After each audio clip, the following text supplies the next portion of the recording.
Saya share satu bagian firman Tuhan yang biasa ditaruh di dalam minggu keempat Advent ini, yaitu nyanyian pujian Maria. Magnificat, kita baca Lukas pasal 1 ayat 46 sampai dengan 55. Magnificat.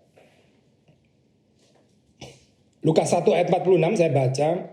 Lalu kata Maria, jiwaku memuliakan Tuhan dan hatiku bergembira karena Allah juru selamatku. Sebab ia telah memperhatikan kerendahan hamba-Nya. Sesungguhnya mulai dari sekarang segala keturunan akan menyebut aku berbahagia. Karena Yang Maha Kuasa telah melakukan perbuatan-perbuatan besar kepadaku dan namanya adalah kudus. Dan rahmat-Nya turun-temurun atas orang yang takut akan Dia. Ia memperlihatkan kuasanya dengan perbuatan tangannya dan mencerai beraikan orang-orang yang congkak hatinya. Ia menurunkan orang-orang yang berkuasa dari tahtanya dan meninggikan orang-orang yang rendah. Ia melimpahkan segala yang baik kepada orang yang lapar dan menyuruh orang yang kaya pergi dengan tangan hampa. Ia menolong Israel hamba-Nya karena ia mengingat rahmat-Nya, seperti yang dijanjikannya kepada nenek moyang kita, kepada Abraham dan keturunannya untuk selama-lamanya.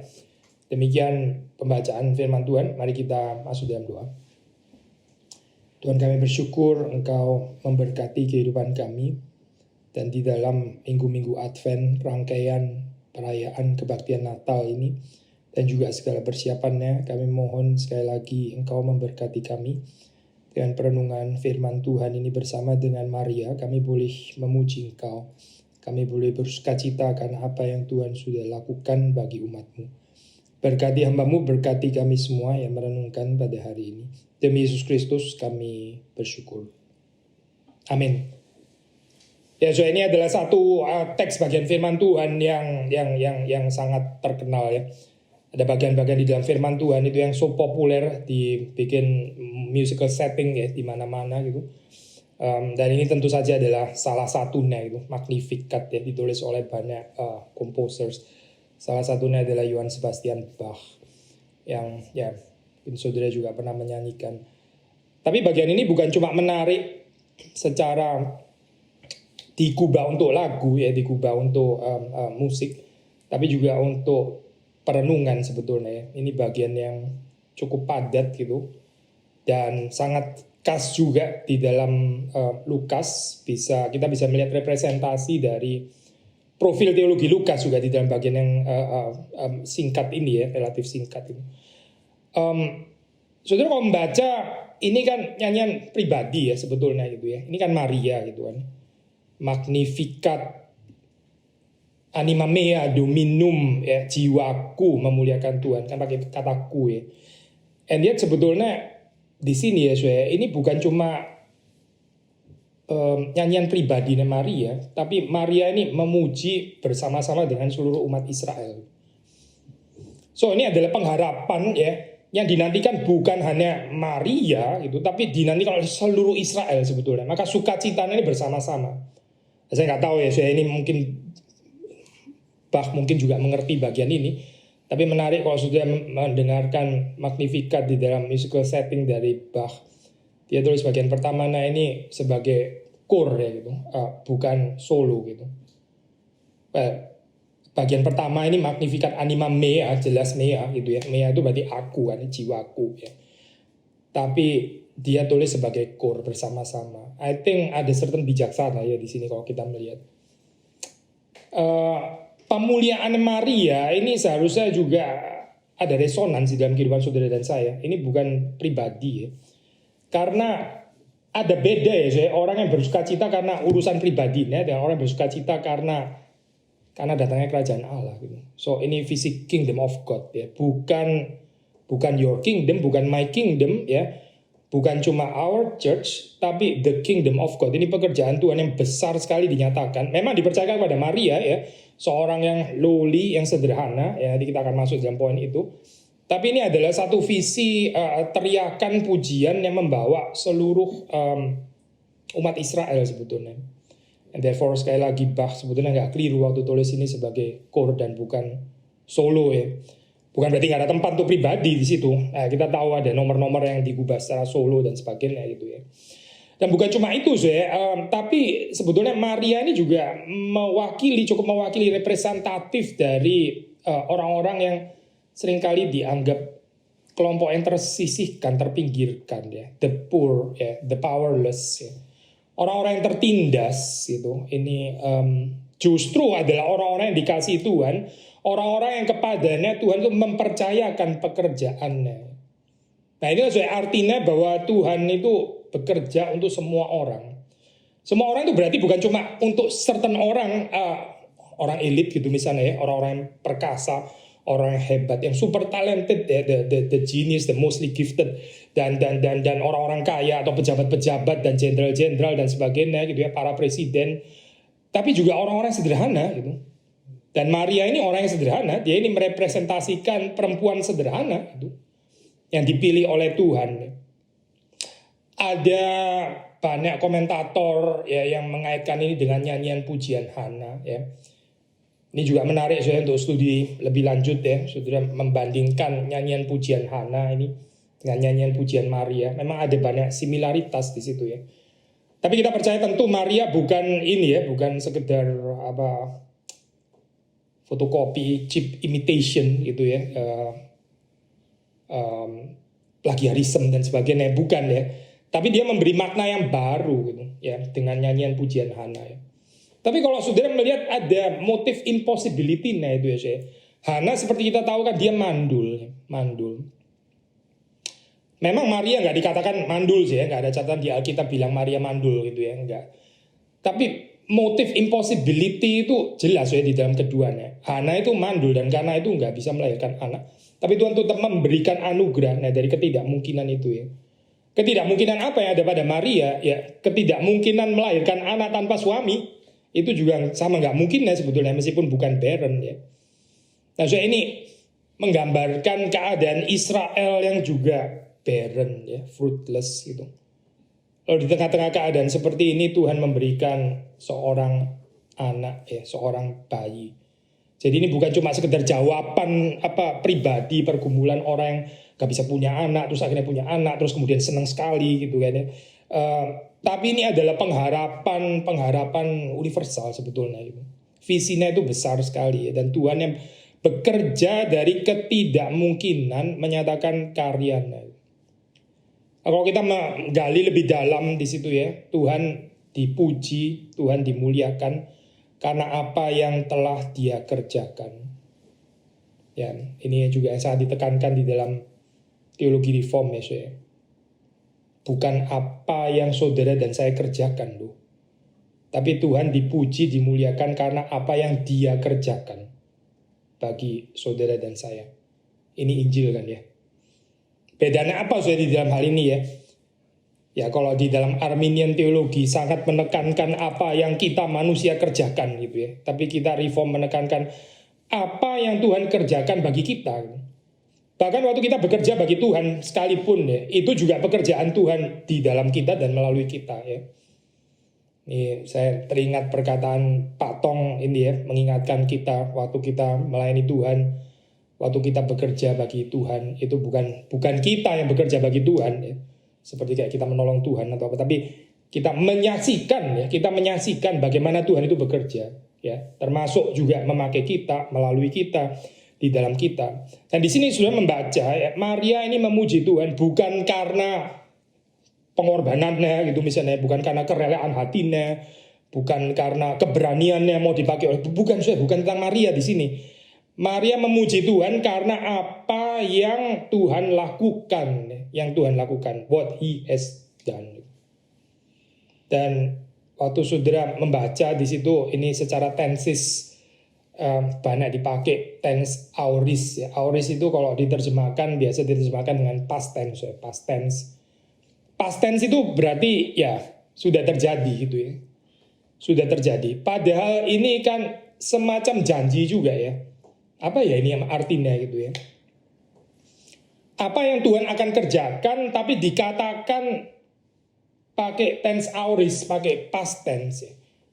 Berarti itu dari perspektif Tuhan, ya, itu sudah terjadi. Ini bukan kekacauan waktu, bukan, ya. dari sisi Tuhan ya, dia pasti akan melakukannya. Dari sisi kita yang masih berada dalam histori ya, itu ada future. Kita masih menantikannya. Nah, ini adalah perjalanan kehidupan Kristen seperti ini ya, saudara. Belajar untuk mengimani ya, termasuk dari impossibilitas itu tadi ya, barrenness, fruitlessness dan sebagainya. Tapi belajar percaya kalau Tuhan sudah menjanjikan, Tuhan akan melakukan, dia berarti sudah melakukannya. Dan saudara dan saya diundang untuk menggenapi apa yang Tuhan sudah lakukan sebetulnya, yang Tuhan sudah kerjakan. Ini menarik ya saudara, ini apa kalau kita merenungkan bagian ini lebih dalam lagi ya, lebih panjang ya, supaya boleh mengendap di dalam kehidupan kita. Apa artinya? Saya percaya salah satu di dalam keraguan ini ya, kehidupan mengikut Tuhan, yaitu ini ya, sin of unbelief, keraguan-raguan ya. Terlalu kalkulatif ya soalnya, dengan perhitungan manusia. Akhirnya nggak bisa gerak ya soalnya. Nggak berani kerja apa-apa. Saya beberapa waktu lalu di afternoon devotion, kita bikin afternoon devotion di pelayanan online 2 kali seminggu saya biasanya. Itu bahas tentang ini ya, bahaya menjadikan pengalaman hidup kita itu sebagai standar gitu. Ya, pengalaman hidup saudara dan saya itu bukan firman Tuhan, tetap bukan firman Tuhan. So kalau kita pengalamannya seperti ini, bukan berarti di depan itu berarti harus sesuai dengan pengalaman saya. Maksudnya siapa saudara dan saya gitu. Kenapa masa depan mesti dikontrol oleh masa lampau saudara dan saya? Memang kita ini siapa gitu. Kenapa Tuhan gak boleh bekerja dengan cara yang melampaui dan gak pernah terjadi di dalam masa lampau kita? Kenapa gitu?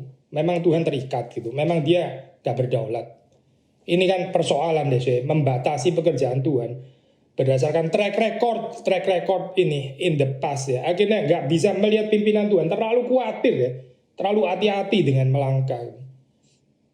Ya termasuk Maria di sini ya, mana ada track record dia pernah hamil tanpa suami? Ya nggak ada, bukan cuma Maria, yang lain juga nggak ada sebetulnya gitu. Nggak pernah ada ini kelahiran yang tanpa suami kayak begini gitu. Tapi dia memberikan dirinya. Kenapa Ya karena dia percaya pekerjaan Tuhan.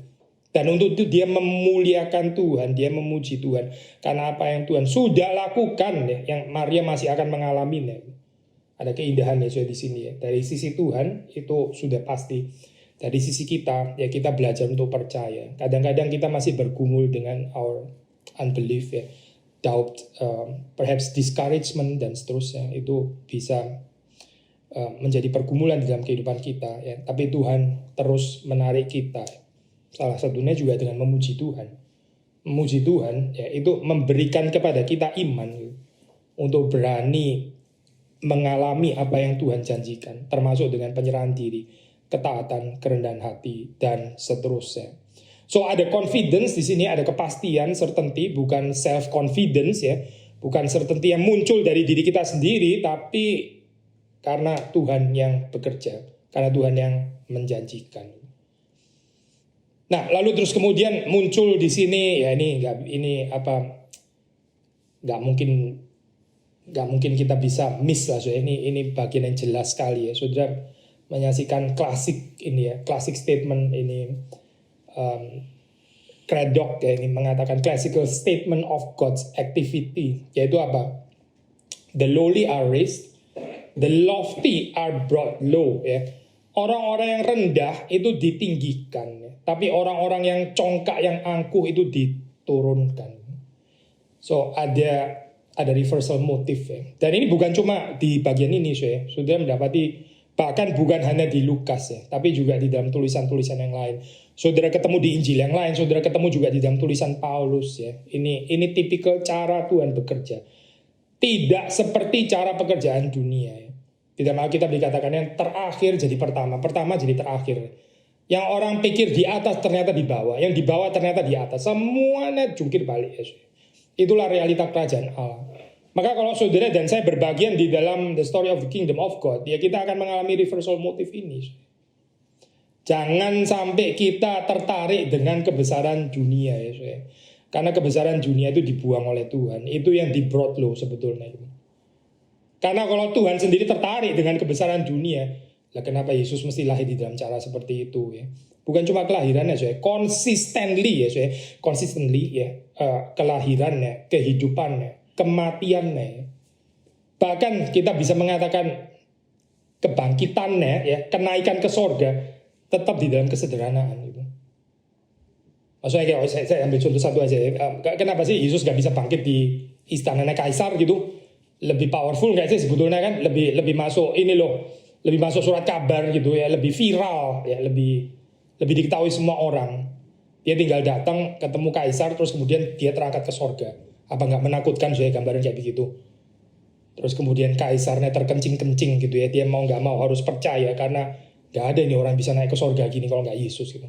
Tapi dia nggak memilih cara itu ya. Sekali lagi ya saya, dari kelahirannya, kehidupannya, kematiannya, kebangkitannya, bahkan kenaikannya ke sorga, consistently in the lowly state sebetulnya. Meskipun kita nggak bisa mengatakan kebangkitan itu lowly ya, tentu saja itu perkara besar gitu. Tapi poin yang saya mau katakan adalah bahkan di dalam kebangkitan pun tetap ada hiddenness-nya. Nah ini cara Tuhan bekerja, saya. Kalau kita nggak memahami ini, ya saya, kalau kita memahaminya, saya mau yang yang gemerlap, yang dunia itu silau melihat itu, dan kayaknya kita nggak terlalu ngerti, saya berarti kerajaan Allah gitu. Kerajaan Allah itu bukan itu. Redok di sini ini ya saya mengatakan ini juga bisa di-extend pengertian ini bahkan karakteristik of the final judgment. Ya. Maksudnya di final judgment itu akan terjadi penjungkir balikan seperti ini gitu. Orang yang pikir dia diselamatkan ternyata nggak diselamatkan gitu. Orang yang pikir dia itu besar ternyata kecil, yang kecil ternyata besar ya. Kita memikirkan bagian ini bisa makin lama makin takut deh ya. Tapi kita mesti, ini bukan ketakutan yang jelek, tapi ketakutan yang sifatnya itu boleh mengoreksi saudara dan saya gitu ya. Apa sih yang akan dinilai Tuhan pada akhirnya itu? Apakah yang akan dikagumi oleh dunia gitu? Terus Tuhan juga akan kagum seperti dunia kagum gitu. Atau kita punya kepekaan tertentu ya. Ini loh yang disukai oleh Tuhan gitu. Bukan seperti yang digandrungi, bukan seperti yang ditepuk tangani oleh dunia, bukan. Tuhan gak tepuk tangan seperti dunia, bukan itu Tuhan gitu. Tuhan gak tertarik dengan kebesaran-kebesaran itu ya. Kalau dia tertarik dengan itu, sekali lagi ya, dia mungkin gak akan pernah turun ke dunia gitu. Untuk apa dia turun ke dunia gitu?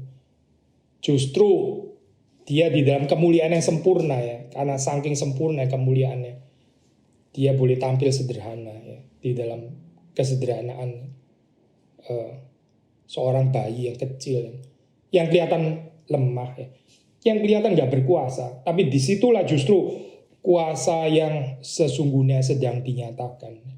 Demikian juga di dalam kehidupan saudara dan saya ya, saudara. Kita berbahagia untuk merenungkan ini ya, saudara. Menyanyi bersama dengan Maria, apa artinya? Ya, salah satunya adalah ya, saudara dan saya posisinya di mana ya? Kita yang di atas atau yang di bawah ini?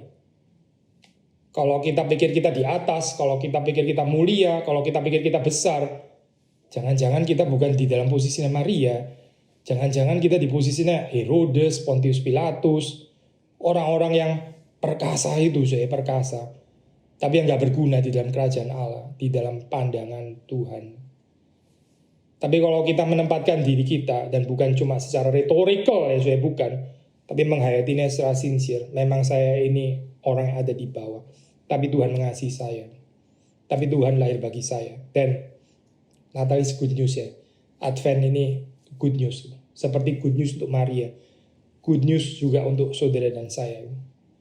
Mari saudara kita menjaga sikap kerendahan hati seperti ini ya. Sekali lagi ya.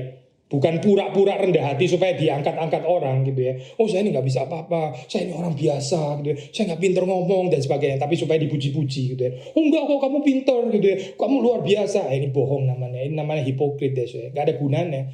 Tuhan tahu kok kedalaman hati kita. Kita jujur atau enggak merendahkan diri itu. Jujur atau munafik itu Tuhan tahu sedalam-dalamnya. Jadi gak ada gunanya kita munafik di hadapan Tuhan. Tapi kalau kita jujur di hadapan Tuhan ya. Again, menempatkan diri kita ya. Bersama dengan Maria gitu. Bersama dengan orang-orang sederhana ya, orang-orang yang sebetulnya ya apa sih dibuang ya oleh dunia itu. Dan ya inilah pengharapannya saya. Dari imposibilitas ya, orang yang bukan siapa-siapa ya, Maria ini siapa, saudara? Ya bukan siapa-siapa gitu ya, tapi boleh dipakai Tuhan. Ini menyatakan pemilihan Tuhan kepada mereka yang sebetulnya dibuang oleh dunia, dipandang hina oleh dunia, tapi diangkat oleh Tuhan dan ditinggikan oleh Tuhan. Terakhir ya, saudara, Lukas bukan hanya di sini saudara mengajarkan tentang reversal motif ini ya, tapi saudara bisa melihat reversal motif, reversal of fortunes ini ya, juga termasuk di dalam sabda bahagia, ya, sabda celaka. Ini kalau di Lukas kan ada beatitus, tapi juga ada wus itu ya di pasal yang ke-6 ya. Berbahagialah yang miskin ya, merekalah yang mempunyai kerajaan sorga atau kerajaan Allah. Celakalah kamu yang kaya gitu, ya. Celakalah kamu yang tertawa ya. Kamu yang kaya, di dalam kekayaanmu kamu mendapatkan penghiburanmu ya, bukan di dalam Tuhan. Kamu yang tertawa, kamu akan menangis, tapi yang menangis justru akan dihibur. Ini kan juga reversal motif kan sebetulnya, kebalik-balik gitu ya. Sebetulnya yang mana yang lebih bahagia gitu? Yang berduka cita atau yang tertawa gitu ya? Yang tertawa akan menangis, yang berduka cita justru akan dihibur. Yang miskin justru yang mendapatkan kerajaan Allah, yang kaya justru yang celaka di sini. Again, kebalik-balik kan di sini kan ya. Lalu juga di dalam story yang terkenal itu ya, orang kaya dan Lazarus, di situ kan sudah membaca, ini pasal 16 ya. Saudara juga membaca di situ ada reversal of fortunes. Justru orang kaya itu akhirnya binasa. Justru Lazarus ya akhirnya ditinggikan ya. Lazarus yang mendapatkan kehidupan bersama dengan Tuhan ada di pangkuan Abraham. So sekali lagi ya saya, bagaimana ya menghayati kehidupan ini ya? Di dalam tangan Tuhan, di dalam anugerah Tuhan, kita boleh terus menempatkan diri ini di dalam posisi yang lowly, sehingga kita bisa menyaksikan bayi Yesus. Yang menyaksikan bayi Yesus itu siapa saya? Ya orang-orang yang lowly, ya gembala, orang-orang yang di atas, ya Herodes, Pontius Pilatus, ahli-ahli Taurat dan sebagainya. Itu nggak menyaksikan bayi Yesus. Mereka terlalu tinggi, saya terlalu tinggi. Orang yang terlalu tinggi, ya mau menyaksikannya di bawah, itu cuma bisa look down namanya, saya. Look down itu namanya menghina, ya saya. Condescending ya, ini bukan condescending seperti Yesus condescend, bukan itu ya, tapi condescending dalam pengertian populer itu, look down, condescending, looking condescending, menghina ya, saya melihat ke bawah gitu. Cuma orang-orang yang di bawah ya, orang yang di bawah itu nggak bisa melihat ke bawah saya, ya karena dia di bawah, tapi Yesus sendiri ada di bawah. Nah inilah saya the good news itu. Yesus sendiri nggak look down kita, meskipun dia dari sorga. Sangat pantas ya kalau melihat kita itu dari atas ke bawah. Itu sangat layak. Memang dia Tuhan, saudara, dan saya kan bukan. So kalau Tuhan lihat dari atas ke bawah, itu sangat wajar. Tapi dia melihat kita ya, di dalam same high level ya. Dia sama-sama di tempat yang bawah. Bukankah ini indah ya saya? Bagaimana kita menghayati ini dalam kehidupan pelayanan kita ya, di dalam kehidupan berjemaat, kehidupan bergereja ya. Apakah kita berlomba-lomba untuk naik ke atas gitu ya? Jadi apa saya nggak tahu, celebrity preacher atau apa ya, nggak tahu lah ya. Selebriti pengurus atau selebriti apa, nggak tahu lah. Atau kita berada di bawah bersama dengan orang-orang yang juga di bawah. Gitu. Ya ini Natal gitu. Akan ada orang-orang yang ketinggalan saya di dalam cerita Natal. Mereka yang nggak mau turun, mereka yang terus mau ada di atas ya. Nggak menikmati Natal akhirnya ya. Karena Yesus ternyata nggak ada di sana. Yesus adanya di bawah. Ya Tuhan memberkati kita semua. Tuhan menolong kita untuk menghayati sekali lagi berita Advent ini. Dan dengan pertolongan anugerah Tuhan, saudara dan saya diberikan kekuatan untuk bisa menghidupinya, menaatinya, ya, percaya dan juga mengalami di dalam kehidupan kita. Mari kita masuk dalam doa. Tuhan, kami bersyukur untuk apa yang kami boleh renungkan di dalam firman Tuhan. Kami mohon supaya Tuhan berbelas kasihan kepada kami. Tuhan mengampuni kami ketika kami ini menjadi congkak, berusaha untuk mengambil tempat yang ada di atas. Sementara Tuhan sendiri, turun ke bawah. Engkau menjumpai orang-orang yang ada di bawah. Kami berbahagia Tuhan karena kami tidak perlu lompat-lompat ke atas. Karena memang tidak mungkin kami bisa memanjat sampai ke sorga.